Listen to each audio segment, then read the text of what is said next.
Are you digging up the dirt on your dead? Want to find out how? Hear the latest on new family history sources and websites with interesting and fun guests and experts. Find out what other people have been learning about their ancestors. From kings to thieves, inventors to farmers, nothing that's been discovered should surprise us anymore, but it always does. Find out what we mean. Great family history stories and information are on the way now with Extreme Genes, Family History Radio, and extremegenes.com.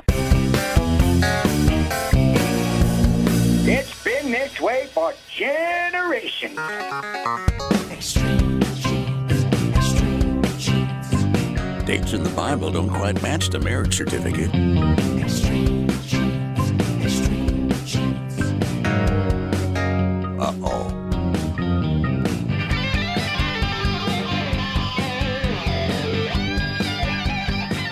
Hello, you, and welcome back to America's Family History Show, Extreme Genes. I am Fisher, your radio root sleuth, on the show where we shake your family tree and watch the nuts fall out. And I hope you've had some success in recent weeks getting new info on your family. A few weeks ago, I identified and contacted a Missouri woman who is a great-niece to a woman who was married to my grandfather's half-brother. Are you following this? Should I break out a chalkboard? It is complicated even to me. Anyway, I knew nothing about my grandfather's half-brother because his name was just too common. Until recently, I discovered some new documents that helped me sort out which James Moore in New York City he actually was. So this lady said, I know who your relative was, and I'm going to send you a package that will blow your mind. Her words. Well, obviously, she was wanting to surprise me, and I wasn't going to ruin it for her by begging her to tell me what she was sending me. But my mind was racing. What did she have? Photos of my great-grandmother, documents and histories in a stack that will answer all the questions I've had about this branch of the family. What does she think will blow my mind? Well, when the box arrived, my brother happened to be visiting, and we opened the thing together. It definitely had some heft. It was wrapped in bubble wrap, and when we finally pulled out her gift, we learned it was a wooden toolbox made from an explosives crate. See, great-uncle James had worked for a gunpowder company, and it was something he'd made about 80 years ago. So while I was disappointed the package didn't solve the mysteries of the family universe, my craftsman brother immediately saw a possibility, turning the heirloom into a most unique shadow box. And so now it's in his capable hands, and I wish him the best with it. Like Forrest Gump once said, you never know what you're going to get when you pursue family history, or something like that. Hey, this week I've got two amazing guests who have made some incredible breakthroughs, and I hardly know where to begin with the first one. She lives in Coeur d'Alene, Idaho, and was actually sold as a baby. How much was she worth on the open market in the 40s? Why was she sold? And how did she finally find her mother's birth family? Well, we've got a lot of questions for Heather Livergood coming up in just a few minutes. Then later in the show, we'll talk to Diane Dyatt, a woman who used DNA and digitized newspapers to learn some nuggets about her great-grandfather she never could have imagined. She also has a letter from Iowa in the 1880s with his instructions for her great-grandmother about something you would never have thought she needed instructing on. How did these people locate this information and these treasures? Well, we'll find out from both of them later in the show. Then Tom Perry, our Preservation Authority, returns with ideas on preserving digital information you collect on your phone. It's important stuff if you really want to keep some of those pictures and video forever. It is time once again for our Family Histoire news for this week from the pages of extremegenes.com. We start with Chapter 2 of the story of the recovery of a box from the cornerstone of the Massachusetts State House, placed there in 1795 by Paul Revere and Governor Samuel Adams. The box was safely removed by preservation experts after 7 careful hours of scraping last month. This week, in the presence of Massachusetts Governor Deval Patrick, the screws were removed from the corners of the brass box, which measured 5.5 by 7.5 by 1.5. It was a tiny thing, and the top was removed. Well, the items were then gently brought out one at a time and in surprisingly good condition.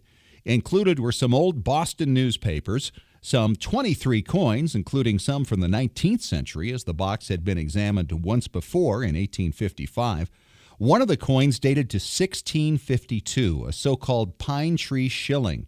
Also inside was a copper medal honoring General George Washington, and the prize of all prizes, a silver plate engraved by Paul Revere commemorating the dedication of the State House in 1795. The items took nearly an hour to safely extract, and they are expected to be put on display at a Boston museum later this year. And at some point, they are likely to be returned to the box and placed again in the cornerstone of the Massachusetts State House. See the images and read more about it at extremegenes.com. Well, here's a new service possibly coming to a funeral home near you. In the Pittsburgh area, the Perman Funeral Home has become the first funeral home in Pennsylvania to offer DNA banking. The home will bank your loved one's DNA and preserve it indefinitely at room temperature, bonded to something like a rock. The DNA can, of course, later be used for genealogical purposes, which could be particularly helpful if the deceased was from an adoptive line, or for tracking hereditary diseases, finding relatives, or breaking down an ethnic background. Some 20 funeral homes in the U.S. and nearly 30 in Canada now offer the service. Cost is about $600 for the sample to be preserved by DNA Memorial's secure facility, or $300 if you want to keep the sample at home. What a concept. And coming up next, meet Heather Livergood of Coeur d'Alene, Idaho. She was adopted in the 1940s after being, get this, sold as a baby. Recently, Heather found members of her mother's birth family, and you're going to want to hear her story and how she got her breakthrough. Coming up in 3 minutes on Extreme Genes, America's Family History Show.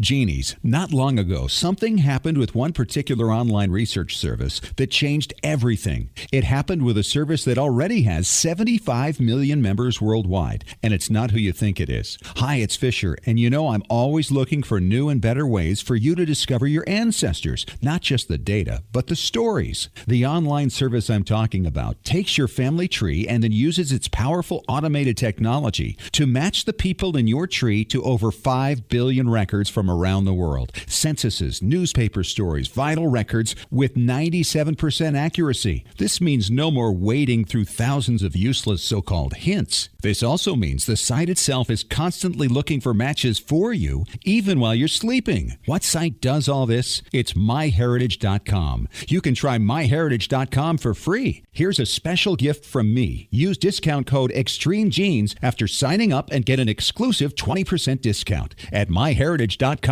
It will soon be here again, the largest family history event in the world. It's the 5th annual Roots Tech Conference in Salt Lake City, Utah, February 12th through the 14th, 2015.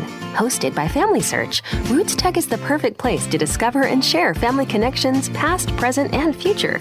Keynote speakers like family man and entertainer Donny Osmond and the founder of the upcoming Global Family Reunion, AJ Jacobs, will inspire and entertain you. Explore the massive expo hall with hundreds of technology and family history exhibitors. Visit the world-renowned Salt Lake Family History Library right across the street and choose from more than 200 educational classes taught by family history professionals. Early bird pricing is just $159 for a 3-day pass. But hurry, it's only available for a limited time. Find out more now and get registered at rootstech.org. That's rootstech.org. It's Roots Tech 2015, February 12th through 14th at the Salt Palace Convention Center in Salt Lake City, Utah.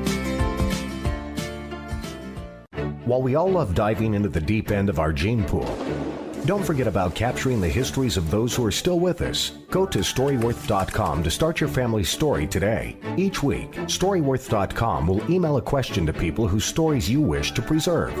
Questions like, tell us about the day you got engaged, or what do you remember about your grandmother? All they have to do is reply with a story, either by email or by telephone. That story is then forwarded to the family and securely stored in a private online storybook. It doesn't get any simpler. You can enroll up to 6 storytellers for, get this, just $49 a year. You'll get a free 1-month trial, and for a limited time, Extreme Genes listeners get an additional 10% discount at Storyworth.com/ExtremeGenes. That's Storyworth.com/ExtremeGenes. Is your family story worth 13 cents a day? Sign up now at Storyworth.com/ExtremeGenes. Simple, secure, effective. Your story is worth telling.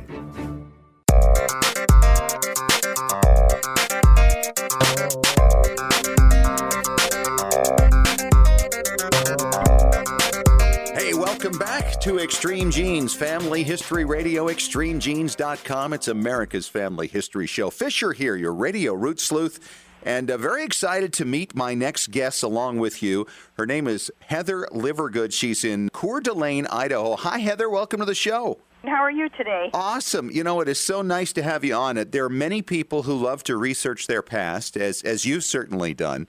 And it's not unusual to have blocks back there because of adoptions or illegitimacies, all kinds of challenges in our research.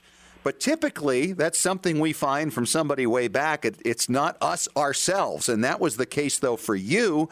You didn't know who your mother was, your father was, your birth parents. You've had a lifetime of not knowing about that. How has that affected your life?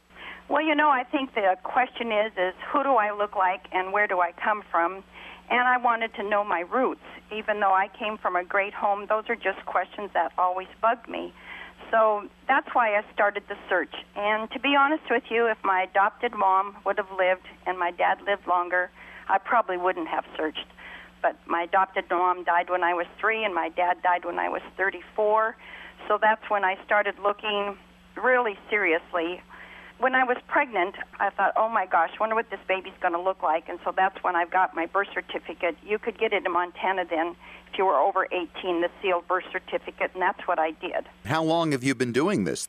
Oh, I've been looking probably close to 40 years. Wow. That is amazing. And you had recent success, and we do want to get into that, but I think one of the most interesting things I've ever seen was the headline of this story that was running in your area that said you were sold as a baby in Butte, Montana. I've never run into that one before. How much were you sold for? What were you worth there, by the way, Heather? Well, I was worth $100, and I think I gave him $100 worth.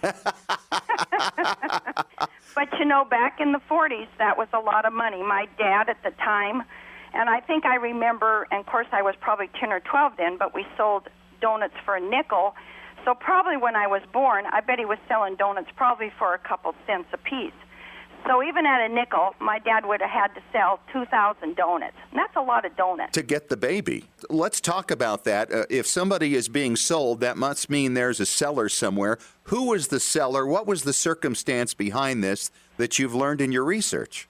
Well, the seller was a lady by the name of Gertrude Buchanan, and she wasn't a doctor, but she thought she was. Her husband passed away, and she took over his business. He was a chiropractor. So she sold babies. She did abortions. She had some of her patients pass away. She went to court. She was never brought up on any charges because I think she had the scoop on everyone in the city of Butte. So she sold babies for, I have to think now, for 20 years. Now, as an abortionist, did this mean that some of the babies were born alive and maybe the mothers didn't know it, and then she took them and sold them? Well, some of the mothers passed away, and some of the babies, she did tell the mothers that the babies died, and then she sold them. Oh, my gosh. And you found out about this through what research? You know, my dad always told me where he got me from. My mom and dad, my adopted mom and dad, they had adopted an older brother through the legal channels, and my mom wanted a girl, and my dad said babies were very hard to find. And, of course, he was born and raised in Butte, so he knew everyone, and he is the one that found this Buchanan. And that's how they got me. But I was just glad I wasn't placed with her because we talked to one of the children she kept, and she said all she can remember from Buchanan is her beating her. Oh. So she was not a nice lady. No, clearly not. And from this situation, you wound up in your adoptive family, and obviously it worked out very well for you, despite the fact you lost your adoptive mother at 3. Correct. You had a great dad and a great upbringing, and now you wanted to fill this hole in your life, this where do I come from thing, I think that is so fundamental and universal to all of mankind, and off to work you went. And you obviously came up with quite a bit of information you developed. What did you know about your birth mother and your birth father? I knew about my birth mom, how old she was when I was born, and that another sibling was also born to her. And my dad did tell me that I was born in a motel room. When he picked me up, he said there was a little boy outside. He says, I don't know if he's your full brother or half-brother, but you have a brother out there. And that has always stuck with me, that I knew I had a brother, whether it was a half-sibling or a full sibling. Now, the man that was with my birth mom, my dad at the time, he said, I do not believe that man that was with your mom was your father. All right, so it's a little complicated, and you had to work through this. Obviously, 30, 40 years ago when you started this search, there weren't the tools that we have available today. What kind of records did you use when you started? I just went off that birth certificate, and come to find out, I don't even know if the birth dad's name on there is correct. And the only name I had for my mother was her first name, which was Violet, and she did not have a last name or a maiden name on that birth certificate. So I was actually looking for the dad's name. So you had one name at least on the mother. Did it give any places where they were from? Were they from the Montana area? No, they said they were from General Delivery, Seattle, Washington. All right, so let's go through the process. Obviously, it was a stop-and-go thing. You'd probably go for many years without finding anything new. That's right. And ultimately, we came across the holy grail of genealogical research these last 10, 15 years, and that's DNA and digitized newspapers. Were you able to use both of those? I actually did submit my DNA, and I can be honest with you, if it wasn't for DNA, I don't think I would have ever found her because I wasn't even looking in the right spot. That makes sense. And was she still living? No, she was not. She Okay. passed away in 2003. All right. And so you did the DNA, you did a test, and you posted it generally out there to see if there were any matches in the databases? Well, it comes back once you put your DNA, it gives you a list of matches. So at that point, I just started from the top because it gives you the closest match and then works your way down. Of course. And so I happened to I kept writing, and I finally hit a third cousin, and she responded to me. And bless her heart, she took upon herself, and she is the one that did all the research for me, and it took her 5 months to nail down the family. Wow. Wow. Now, was she tied to this family? Did she know them? She does not know him, but she is tied to him, yes. Okay. And so what type of research did she do to find how you guys tied together? Well, she took all the people that we were related to, and it was a process of elimination as a common name that kept coming through. Okay. And then also, I had about approximate age of a boy. Once she looked at one family, she'd see if they have children and look at the ages of the boy. So as you can see, that's a long process to go through families, look at their siblings, and then the ages. But you had the name Violet. I did have the name Violet, but guess what? Violet was a very popular name in that time. That's true, but you're looking for a Violet in a certain time period, in a certain family line with an older child, an older boy. So there were a lot of things to help you narrow it down. Is that how it ultimately came about? And that's true, yes, and that is what came about. You know, looking for the mother with a sibling, yes. And so she kind of narrowed it down to this family, and that meant now you were in a position where you could actually reach out and see if somebody might respond. That's correct. So once we figured out she had the correct family, the boy fit in right, the mother's name was Violet, and I also had Violet, how old she was when I was born, and her birth date fit in perfect. So was she able to track down any living members of this core family for you then? Yes, she tracked down the brother. He was alive. The older brother. Had another brother. Is that right? Okay, so she tracked him down. Did she make the first contact, or did you? I did. I wrote to this Bob. His name is Bob Sandberg, and I wrote a letter to him telling him I was adoptive. I said, well, you know, I'm just looking for relatives. I'm being adoptive. I'm trying to find some roots, and would you do a DNA test?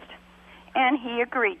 Wow. Well, a couple weeks went by, and I never heard, and so I finally tried to call him, and I never could get a hold of him, and then he left me a message and said he decided not to do the DNA test, which I was devastated because I thought, well, what am I going to do now? Right. So I called him back, and I said, well, Bob, I left him a message. I said, the reason I want you to do a DNA test is because I think your mother is my mother.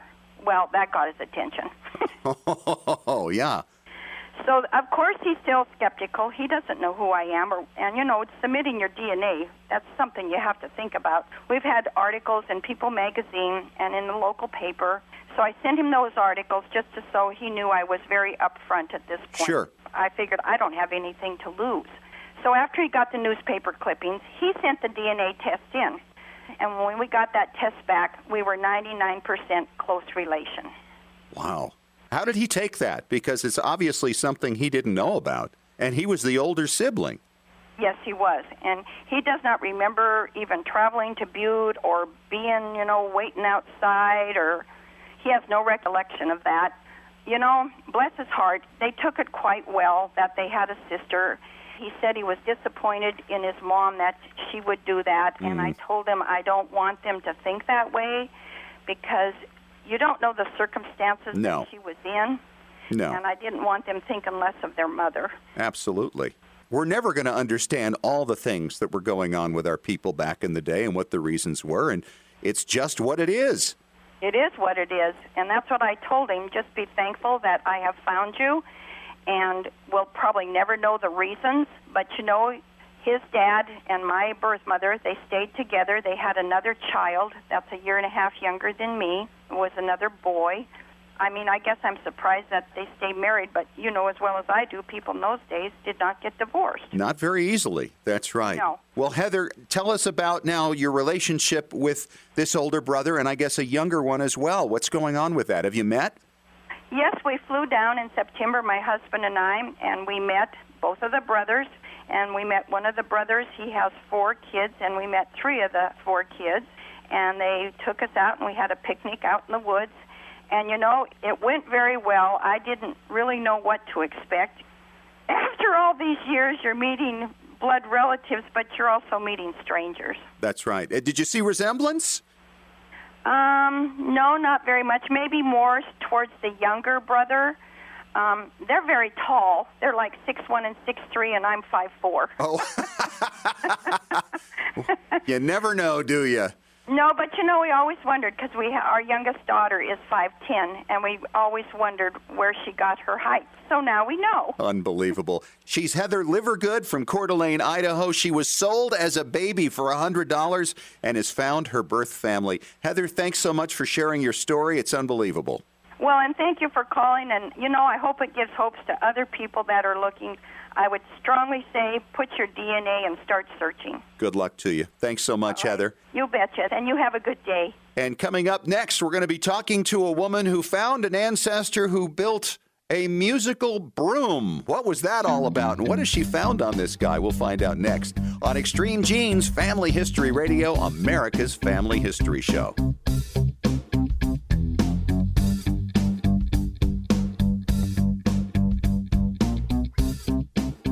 Scientific studies have proven that youth who know even a little bit about their family history perform better academically and have a greater sense of personal confidence and stability. Genealogy is its own incredible superpower that arms our children with super strength. But how do you get your child or grandchild interested in studying their family history? That kind of stuff is just for grandmas, right? Not anymore. ZapTheGrandmaGap.com leaps the generation gap in a single bound. Author Janet Hovorka provides you with useful and timely advice on helping the young people in your life become engaged in their own family history. Janet has an entire collection of books to inspire the young and the young at heart in fun, interactive ways. She also offers creative tips and advice on her blog and in her free weekly newsletter. Stop by ZapTheGrandmaGap.com today to sign up for Janet's free email newsletter with 52 weeks of easy tips, free downloads, and order your set of resource books and workbooks. Can't figure out how to get your favorite Windows genealogy software running on your MacBook? Look no further than Crossover. Crossover by Codeweavers at www.codeweavers.com allows you to run your Windows software on your Mac without the need to buy a copy of Windows. Crossover is easy to install and simple to use. Crossover supports many popular genealogy packages like Roots Magic, Legacy Family Tree, Personal Ancestral File, Family Tree Builder, and more. Crossover also lets you run other popular productivity apps like Microsoft Office and a wide range of games. So if you're looking for an easy, affordable solution to your Windows compatibility needs, visit www.codeweavers.com today to download your free trial of Crossover. And don't forget to use the deal code FAMILY for an additional 40% off when you purchase Crossover. Hello, Extreme Genes listeners. I'm Larry Gelwicks, the getaway guru and host of the Travel Show radio broadcast with the hottest travel deals on the planet. And now you can travel more and pay less by joining me on our Travel Show podcast. Cruises, tours, resort hotels, airline tickets, stay close to home, or travel the world. I'll show you how to travel more and pay less. Go online to ColumbusVacations.com. That's ColumbusVacations.com. Click on radio and then click on podcast. It's really that simple. ColumbusVacations.com, radio and podcast for the hottest travel deals on the planet. Got a brick wall in your family tree? Don't know how to break through it? Get professional help from Heritage Consulting Genealogy Research Services. Speak directly with an experienced genealogical researcher, not a salesperson, by calling toll-free 1-877-537-2000. When you call, ask how you could win a free 1-hour consultation with an expert genealogist. Heritage Consulting Genealogy Research Services, with over 35 years of research experience. Visit heritageconsulting.com. Did you know your family's memories are being destroyed a little at a time every day? It's true. Old home movies, slides, photos, and audio recordings fade over time. The longer you delay the digitizing of these priceless artifacts, the more likely it is they'll be gone one day. That's why you need to call the Multimedia Center. I brought in VHS videotape and had them transferred to DVD. The Multimedia Center, 2870 East, 3300 South, Salt Lake City. Open Monday through Friday, 10 to 6. Call 801-483-1717 or go to transferduplication.com. Looking for an easy way to show off your family history and share it with your family? Family Chart Masters offers beautiful custom pedigree art pieces and inexpensive family reunion draft charts in any design or size that fits your needs. With a free consultation at FamilyChartMasters.com, you can get started creating a new family masterpiece. Family Chart Masters has over 11 years of experience in creating and printing family charts. They can print any style of genealogy chart from any genealogy file and can create exactly what you're looking for. You'll work with a specialized and talented consultant whose goal is to make you happy. Decorative charts make fantastic gifts for all occasions. And with Family Chart Masters' option of ordering duplicate charts at half price along with your original purchase at full price, you can afford to give a family heirloom to each member of your family. Contact Family Chart Masters today at FamilyChartMasters.com for your free consultation. Family Chart Masters will give the greatest care to your family history.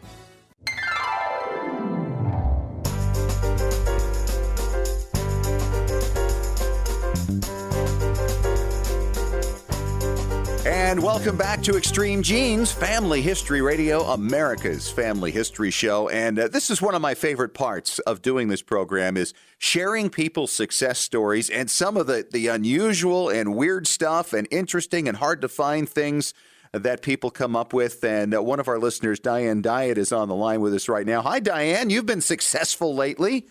Yes, I have been researching my paternal great-grandfather, and he had quite an interesting history. And where was he from? He was from Muscatine, Iowa. Okay. And he was a restaurant owner following in his father's footsteps at a young age. And during that interim, I was doing some research online on newspapers and came across a Muscatine Journal article of reminiscences of long ago, which was 30 years ago, about something he had invented. It says Alfred Keith of the popular restaurant had invented a musical broom. He runs the broom handle nearly to the brush through an oyster can, which has a round hole cut out on one side, puts in a key at the end of the handle, and with a little bridge placed on the can, he puts in a common light guitar string, and with a violin bowl, proceeds to evoke Home Sweet Home, Swanee River, and other melodies. So I thought that was quite interesting. No, that's awesome. The question is have you been able to recreate his fantastic invention? No, I thought that I would leave that left in the past. Leave it back there. Now, when was this guy born? He was born about 1860 and lived till about 1940. Okay. And in his 30s, he actually switched his occupation and became a carpenter. In fact, he must have had that interest previously because he made a wooden carved valentine for his future wife. They were married on Christmas Day in 1881. So did you get that? I do have that. And I have some of their love letters, and they were quite interesting because she was only of the tender age of 15, and he was 21. She was in Lafayette, Indiana, and he was in Muscatine, Iowa. So one of the letters I have was quite amusing, I felt, and it says, "My darling Julia, I am so lonely without you today. I am at home today in my little bed. I came up about 11 and went to sleep. All at once I woke up, jumped out of bed, ran around the room like some old rooster, on one leg run up against the door, knocked over chairs, and tumbled halfway down the stairs, and for all this hurry, thinking that it was after 4 o'clock and was only half after 12. Well, after I got quieted down, I went downtown and got me a pint of ice cream and 15 cents worth of cakes and blocked myself in the pillows and ate, thinking all the while of you. So I concluded to write if I didn't have the chance to speak to you." Wow. And at the top of that letter, he was instructing her to put her stamp on the right-hand corner. Oh, she didn't know that stamps go in the right-hand corner. Well, apparently not. Yeah. And she was young. She was very young, yes. But there's another twist to this story, is that in the various censuses, and they were not only in the U.S. censuses, but also Iowa had state censuses. Right. So there were a number of censuses. I started finding that they were listed, it looked like, as mulatto. Different races, huh? Yes, but in some of the censuses, they were listed as white. Some of the censuses, they were listed as colored. And some of the censuses, they were listed as black, but in later life, he actually was listed as white. And his he had 2 daughters and a son, and they were also listed as black, and one of them being my grandmother. Now, I'm assuming that you come from what is believed to be a Caucasian family, right? That is correct. Okay. And so I found this to be very interesting, and I pursued this some more. And I have pictures of all these people, and my grandmother was very fair, blue-eyed blonde, as was her sister. However, when I was doing some research later on, a couple of years ago, for a class I was going to teach, I was checking out a source and found a digital book on African Americans in Muscatine County. Actually, the book was about Muscatine County, and they had a section in there, and my great-grandfather was listed and talked about his restaurants. So that was quite interesting. But then I went ahead and took it one step further. And about a year ago, I did an autosomal DNA test and got my results, and I have 4% African. And so that kind of proves it. Right. And my son actually has 2%. And so just to be clear that this was actually on my father's side, I had my mother do an autosomal test as well. And she came out 100% European. So clearly this was from this particular line. Right. You eliminated mom's side by having her do it, which is a great technique, by the way.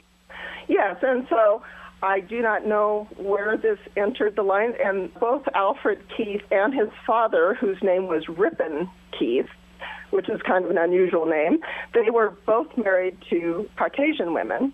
So I am not sure exactly where the history will lead me. Right. So you're still working on this, trying to push it back. Well, of course, Iowa and Indiana had a lot of people who came in there from the South, from Kentucky and Tennessee and areas like that. So I wouldn't be surprised if you wound up in that direction eventually. According to what I found thus far, Ripon Keith was actually born in Pennsylvania, and I'm not sure exactly where, so I'm still following that lead. So, Diane, are there any oral traditions in the family about the different racial components of your dad's side? I'm not sure about the racial components. My dad passed away in 2008, and he did remember this grandfather and used to go over to his house as a child. And he was quite interested to hear some of the findings I had come across, and I didn't have a definitive thing then, but because I hadn't done the DNA test. Right. However, he used to talk about going to his house and he had all these homemade display cabinets that he had all sorts of different curios in it and things he had collected, and I have some of those. He had a little metal iron that didn't even look like it was big enough to iron anything, that you put coal in it, and it had a tag on it that said, "Bought of a Chinaman." I don't know where he got it. I don't know that he traveled extensively, but some way he got all these different collectibles, and I think he had an intestines of some pig or some animal. I cannot recall what it was, but my dad used to talk about that, and he thought it was fascinating as a child to go over there to see all these different things he had in these display cabinets. But I don't think he was aware of any other ethnicity. Well, isn't that interesting? Because, you know, the United States has always been called the melting pot. And I think more and more we're seeing this, where more and more people are discovering, oh, you know, we do come from lots of different places around the world, especially the further back you go. That's absolutely correct. Well, Diane, thanks so much for talking with us today, and congrats on all the discoveries. It's just amazing the stories that are out there and waiting for us just to discover at some point. Well, thank you, Scott. It's been a pleasure. Well, keep up the good work, and let us know if you get it any further. Thanks. I will. And coming up for you next, Tom Perry from tmcplace.com. He's our preservation authority. You know, so many of us are taking videos and storing things on our smartphones. He's got some great ideas on automatic backup and other tools you can use next on Extreme Genes Family History Radio, America's Family History Show.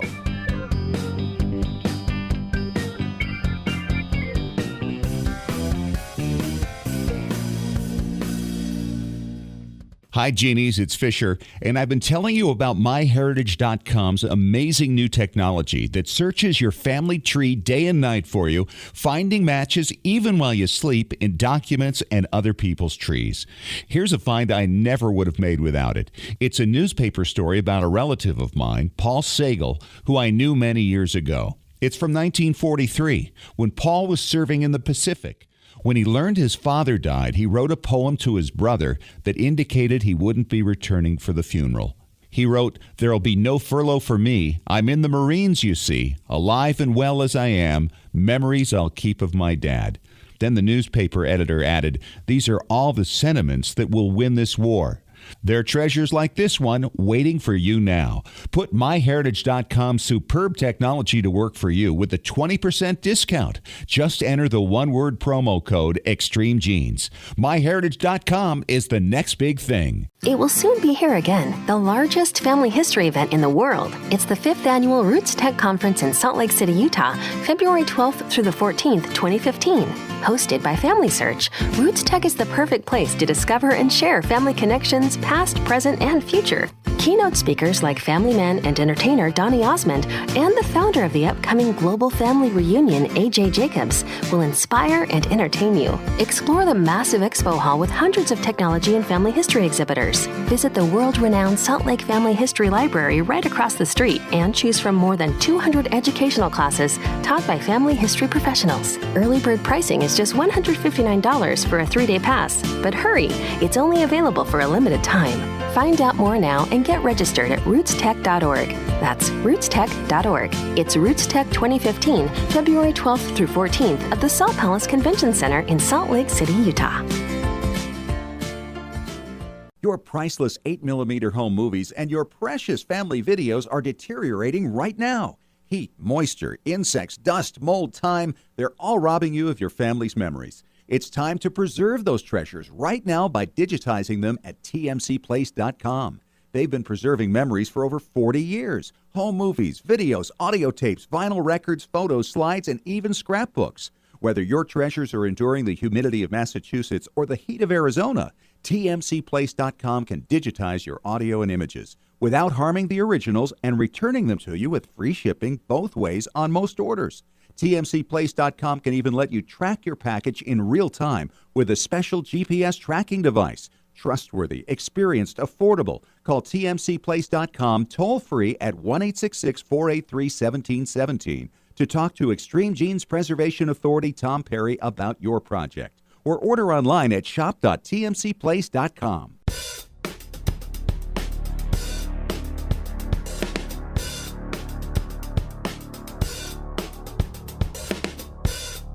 All right, everything is changing, and that's what we got to talk about with preservation today. Hi, welcome back. Extreme Genes, Family History Radio, America's Family History Show. Fisher here with Tom Perry from tmcplace.com. He is our preservation authority. And Tom, change always makes folks nervous who have been doing things one way forever, and now they have to adjust. And one of the things that's happening right now, smartphones. And there's so much preservation we can do of interviews and recordings, but what happens once it's in the phone? That seems to be a problem for a lot of people. Oh, it is. It's not only smartphones, it's also the dumb phones that are camera phones as well. It has just totally changed the whole landscape of everything. Like everything that we have is a two-edged sword. There's good and there's bad. Having the smartphones, it means it's awesome. You can grab things you never got before. You see something really, really cute. You don't want to get out your camera and shoot it. I've seen my kid take their first step when you're on your 8th kid. It's no big deal anymore. With a smartphone, it's easy to pull it up, shoot it. In fact, the other day, I was just driving down the road and saw this amazing sunrise. And I don't have my camera with me, but hey, I have a camera in my pocket. I pull it out, shoot it. Absolutely amazing. Now I've got it on my phone. Now what do I do with it? And that's the question a lot of people have. And the thing is, digital recordings are a little bit scary. It's a little dicey. It's not like holding a piece of film or something physical anymore. Oh, absolutely. So many times I've done something on my iPhone or my iPad, and then it's gone. It's like, I know I didn't erase it. Where is it? It might be in the bowels of it someplace that some 4-year-old could find it for me. But, I have no clue where it is or how to find it. So what do we do? The best thing to do, what I like doing, is I have an iCloud account, and I also have a Dropbox account. And so with these things, whenever I take a picture, as soon as I'm at a Wi-Fi spot, it automatically uploads them. So I've got a backup in 2 places, on the cloud through iCloud and also on my Dropbox. It automatically does that. Every time I take a picture, it puts them up there. And every once in a while, I go through and throw out the ones I don't want. But that way I've got a backup. And then once they're on iCloud, or Dropbox is even better as far as I'm concerned, you can send anybody a link to your Dropbox specific picture. They don't have access to all your Dropbox stuff. You just send them a link to one folder, whatever you want. Then they can go and get them and download them if they want to. Or you can get some things for the butt end of your camera that plugs in the same place you put your charger, and it allows you to plug an SD card into it. So if you have an iPhone that doesn't have a removable SD card, get one of these adapters. You can find them on Amazon.com for your phone. Put them on the SD card. Once it's on the SD card, immediately, like I've said millions of times before, get it on your computer, because SD cards and thumb drives are volatile memory. Exactly. So you want to put it there. The more place you spread it out, put it on your Facebook page, because a lot of people actually use Facebook to store stuff. You can put together an album that you can not let anybody see, or just let specific friends see, and that's a good way to kind of store stuff for free, which is a backup in case you have the flood, the fire, the hurricane, the tornado, or whatever.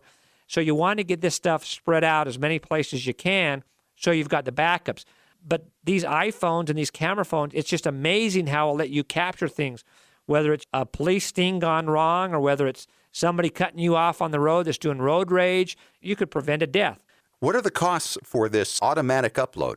Dropbox is actually free, because it's all based on how much you upload.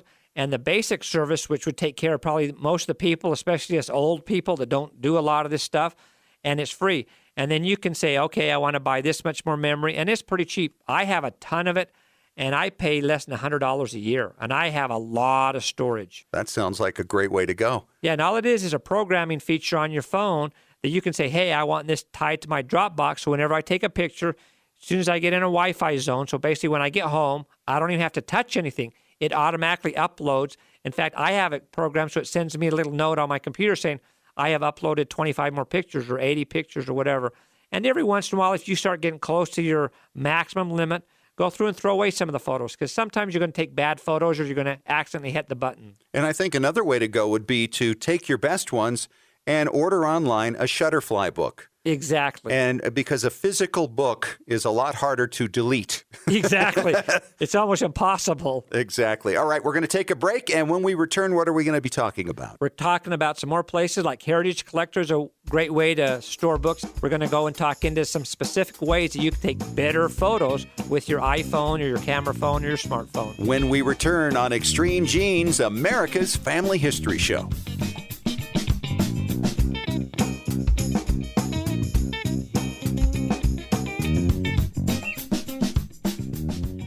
for an easy way to show off your family history and share it with your family? Family Chart Masters offers beautiful custom pedigree art pieces and inexpensive family reunion draft charts in any design or size that fits your needs. With a free consultation at FamilyChartMasters.com, you can get started creating a new family masterpiece. Family Chart Masters has over 11 years of experience in creating and printing family charts. They can print any style genealogy chart from any genealogy file and can create exactly what you're looking for. You'll work with a specialized and talented consultant whose goal is to make you happy. Decorative charts make fantastic gifts for all occasions. And with Family Chart Masters' option of ordering duplicate charts at half price along with your original purchase at full price, you can afford to give a family heirloom to each member of your family.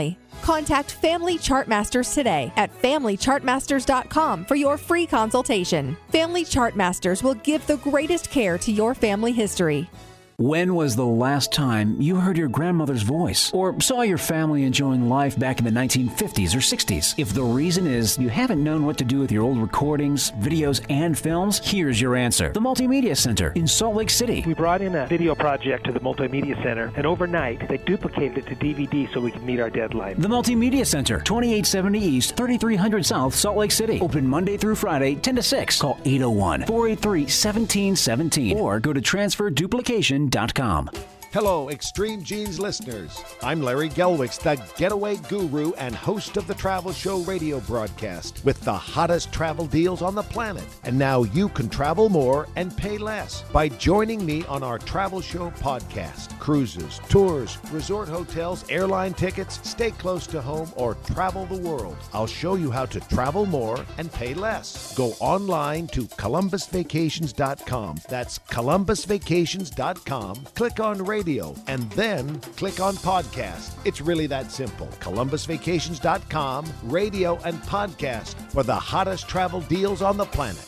Can't figure out how to get your favorite Windows genealogy software running on your MacBook? Look no further than Crossover.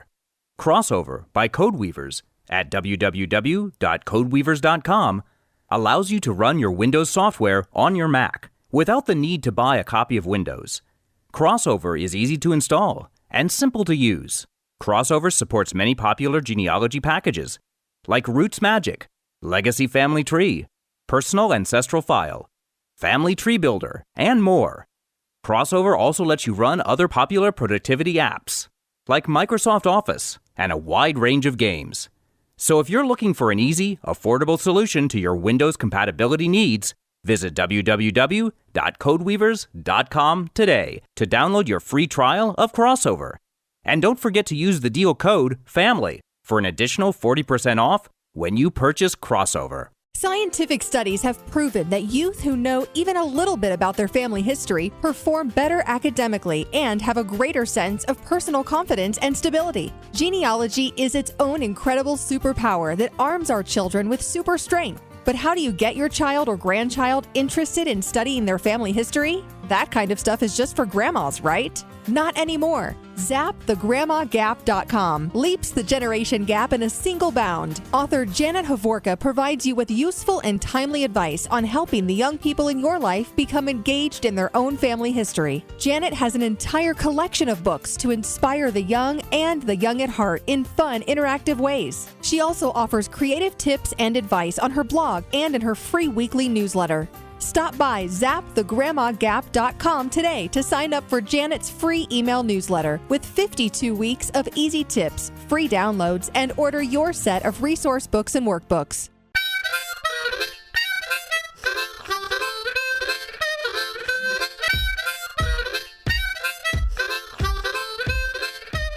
Tom, I was going through some old photographs and trying to get everything organized and realized that starting around 2002, there's just a big gap of printed photos. They're just not there anymore because we started this big switch over to the digital side. Welcome back, by the way. It's Extreme Genes, America's Family History Show. I am Fisher, your radio root sleuth. That's Tom Perry from TMCplace.com, the Preservation Authority. And this has created really a whole new world for us in terms of separating things out, what we want to preserve and what we don't. And we were just talking moments ago about Shutterfly books. You were just telling me off air some stuff about when your kids or something? Yeah, one of my daughters went to China. She was teaching English over there. and she would send us emails and photographs throughout her 6 months. She gets off the plane, and our other daughter handed her a Shutterfly book with her photos in it and descriptions of what they were about in her own words. So she got right off the plane and was handed a book and a full memory of her 6-month experience. I mean, talk about instant gratification. That is absolutely incredible that we have the technology to do stuff like that. She gets home, the book's already done. And the other side of it is you want to order more copies in the future. It's sitting on the Shutterfly site, so you have preservation going on right there as well. Oh, exactly. In fact, a lot of places, like I know heritage makers will let you go and take your book and put it on your Facebook page, and it still turns just like a regular book does. So a lot of these different people have these opportunities that just let you preserve it, pass it on, spread it around, make copies. It's just incredible. In fact, some of them you can actually send your book to somebody else. They can take your book, put it into like heritage makers, and they can go in and add on to it. So it's a continuous book, or go in and take some things that they really like that they did with you and put it in their book so they don't have to recreate the will, so to speak. So it's almost like a Wikipedia for family history? Exactly. It is. And it's probably a lot more accurate, too. Now, one thing, since we're using these iPhones and smartphones and such to take pictures, you want to still remember the very basic things, even though it's quicker and faster. Ugly angles, poor lighting, things like that are going to make your pictures look bad. Just remember, plan your shoots so you kind of know what you're going to do. Some stuff you're going to do on the fly, and that's fine. However, you can go on Amazon and buy these little teeny tripods for like iPhones and Androids, and they're like $20, and they fit in your pocket. They fold up. Just throw one of those in your car or in your bag, and if you see, hey, this is a beautiful sunset, or hey, I got some family members doing something cool, set your tripod down, screw your camera on it. Your pictures are going to look so much better. And something that people don't think about that's really easy, almost everybody has one of those headlights that you wear on your forehead when you're riding your bicycle or working under your car.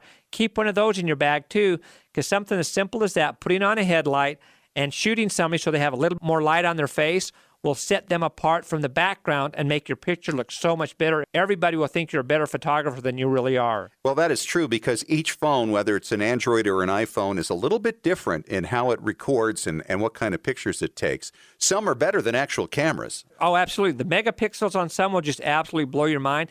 You can even get adapters now on Amazon that you can put on your iPhone or your Android. There are telephoto lenses, there are wide-angle lenses that just pop right over the existing lens. It's incredible. And iPhones now have a way to take your photos and turn them into tin-type looks. Wow. And I'm going to have to get into that at some point down the line, because I'm still looking into it and I want to try it before I talk about it. But wouldn't that be fun to have pictures of yourself or your family looking like your ancestors in the 19th century? Cool, totally cool. It's a lot more than doing the old sepia tones. Yes. It's really cool. And there's a really neat app, and I'm going to have to look up the name of it and tell you probably next week, but there's an app you can get for an iPhone, and I'm sure they make them for Androids. You can set your phone down on its butt so it's standing straight up, and this will sit there and make the phone take a 360-degree angle picture. It'll go all the way around. It'll stitch all the pictures together, and you have something that is mind-boggling. It's like a $2 app. Unbelievable. We'll have to take a look at that and find out more about it and talk about it. Hey, we're out of time. Thanks for joining us. Thanks to our guests, Heather and Diane, for their incredible stories. If you want to catch them again, listen to the podcast. Go to our website, extremegenes.com. Talk to you next week. And remember, as far as everyone knows, we're a nice, normal family.